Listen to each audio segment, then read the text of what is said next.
All right, so Weboost recently came out with a new Overland kit designed specifically for Overland vehicles. What I want to know is, can the new Weboost Overland signal booster actually withstand the rugged environment of the trails, dirt roads, and expeditions? And is it really worth the $550? Well, today we're going to put it through the test. All right, just to give you a quick background, this video is not sponsored. So I recently purchased the Weboost Overland kit. The problem was that before even making out of the garage, the external antenna cracked. Fortunately, Weboost overnighted me a replacement. Well, the problem is that after installing the second antenna, as I'm driving around through town, the second antenna also cracked. And by the way, if you're interested in seeing the additional details about the first two antennas, I included the links to the first two videos in the description. So anyway, once again, Weboost overnighted me the replacement. And today, we will install the replacement antenna and then we will take it for a test drive. Wish me luck. All right, so for the test, what I'm thinking is a three-part test. In the first part, what I want to do is I want to test putting the antenna in and out of the plastic mount. In the second part, I would like to take it for a test drive over various terrains. And finally, if the antenna makes it through the first two parts of the test, what I would like to do next is to go to some remote locations with bad cell coverage and test out how good the cell phone booster actually is. All right, so for testing, here you can see how I set up the GoPro for recording the first two parts of the test. Also, note the outside temperature according to my vehicle's thermometer.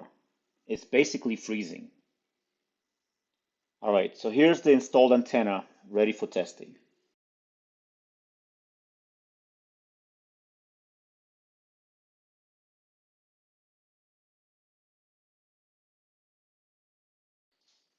Okay, did you catch that? The antenna is already cracked. I literally just installed it, and I put it down into the plastic mount maybe 2 or 3 times prior to driving out here to the parking lot to record this video. Okay, anyways, the antenna is already cracked. But since I'm already out here, I might as well just keep going. And I want to continue with running the first two parts of the test so that you can see what happens. So this is the first part of the test. That is, securing the antenna into the plastic mount and then taking it out.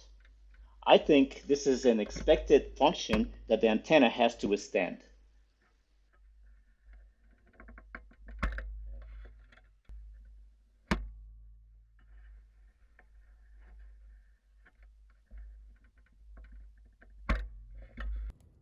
And here's another perspective from a different angle and a slow motion shot so you can really see what happens when the antenna is snapped into the plastic mount.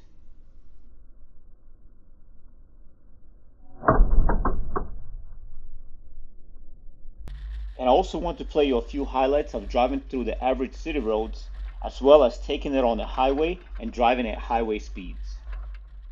You can see me going over some railroad tracks, driving on regular city roads, and going on the interstate, meanwhile encountering all the expected bumps and road imperfections. And keep in mind, throughout the whole time, I am driving at or below speed limit, and I'm not even hitting any dirt roads or trails. And notice how much vibration is transferred through the plastic mount to the antenna.